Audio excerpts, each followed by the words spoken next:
Yuk berjuang bersama kami, salurkan infak donasi terbaik Anda ke nomor rekening berikut ini. Bismillahirrahmanirrahim.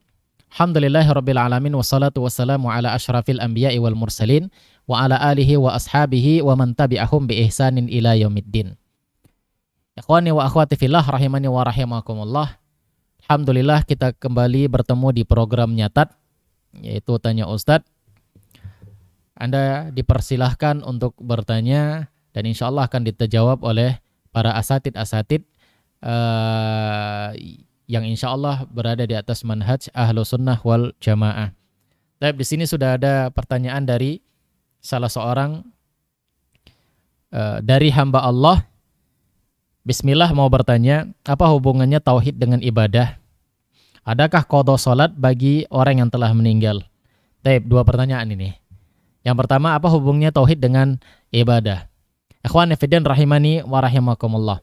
Allah Subhanahu wa taala menciptakan kita itu dengan tujuan untuk ibadah. Sebagaimana Allah katakan di dalam surah Adz-Dzariyat. Allah katakan wa ma khalaqtul jinna wal insa illa liya'budun. Kami tidak ciptakan jin dan manusia kecuali untuk ibadah. Kami tidak ciptakan jin dan manusia kecuali untuk ibadah kepada Allah Subhanahu wa taala. Dan al-ibadah la yusammal ibadah illa ma'at tauhid. Ya, ibadah tidaklah disebut sebagai ibadah kecuali dengan tauhid. Ya, tidaklah disebut sebagai ibadah kecuali dengan tauhid. Jadi ibadah itu syaratnya harus tauhid. Syaratnya harus tauhid. Inilah dia hubungannya. Kalau orang itu melaksanakan ibadah tanpa bertauhid, maka ibadahnya batil. Ibadahnya tertolak, ibadahnya tidak diterima oleh Allah Subhanahu wa taala. Contoh misalnya, ada orang kafir yang datang ke masjid kemudian dia salat. Dia beribadah, dia salat, tapi dia tidak bertauhid.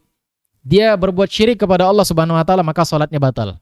Ya, salatnya batal. Jadi ibadah tidaklah disebut sebagai ibadah kecuali dengan tauhid. 6. Dan Allah Subhanahu wa taala tidak akan pernah mengampuni orang-orang yang berbuat syirik sebagaimana Allah katakan innallaha la yaghfiru ayyushraka bihi wa yaghfiru ma duna dzalika liman yasha. Allah Subhanahu wa taala tidak akan pernah mengampuni dosa syirik. Namun Allah akan ampuni dosa selain dari syirik bagi orang yang dia kehendaki. Jadi hubungannya antara ibadah dengan tauhid, kita diciptakan oleh Allah untuk beribadah dan ibadah yang kita kerjakan tidak akan diterima kecuali dengan bertauhid kepada Allah Subhanahu wa taala. Ini hubungannya. Baik, pertanyaan yang kedua, adakah wallahu taala alam, pertanyaan yang kedua, adakah qadha salat bagi orang yang telah meninggal? Adakah qadha salat bagi orang yang telah meninggal? Tidak ada dalilnya orang yang sudah meninggal salat yang dia tinggalkan itu diqadha. Ya, tidak ada dalilnya. Yang ada itu adalah orang yang meninggal sedangkan dia punya hutang puasa. Ya, sedangkan dia punya hutang puasa dan itu pun ketika dia punya hutang puasa, misalnya di bulan Ramadan, dia sakit, yang sakitnya ini diharapkan kesembuhannya. Artinya sakitnya ini sakit biasa.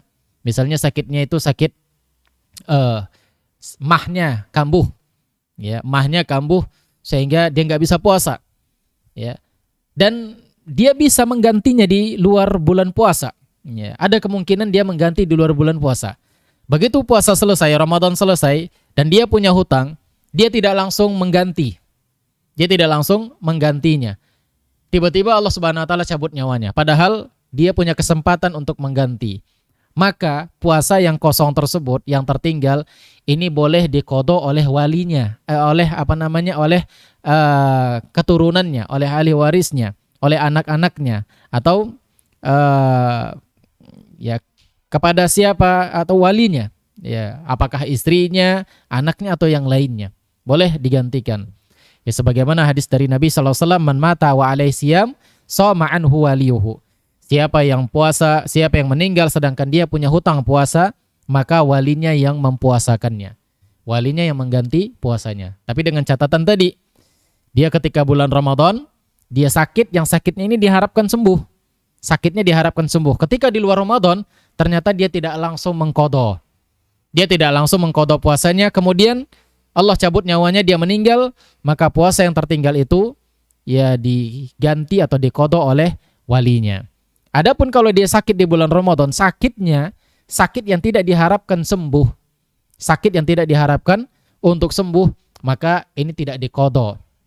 Ya, ini tidak diqadha. Tapi ya dibayarkan fidyah untuk dia. Ya, dibayarkan fidyah untuk dia. Nah, adapun masalah sholat, maka tidak ada qada bagi orang yang sudah meninggal. Bagi orang yang sudah meninggal. Demikian wallahu taala a'lam. Qulu qouli hadza wa astaghfirullah li wa lakum wa lisairil muslimin innahu huwal ghafurur rahim. Nyatat, nanya Ustadz. Anda punya pertanyaan tentang agama, hukum, dan ilmu? Yuk, ajukan pertanyaan Anda ke nomor berikut ini. Jazakumullah khairan.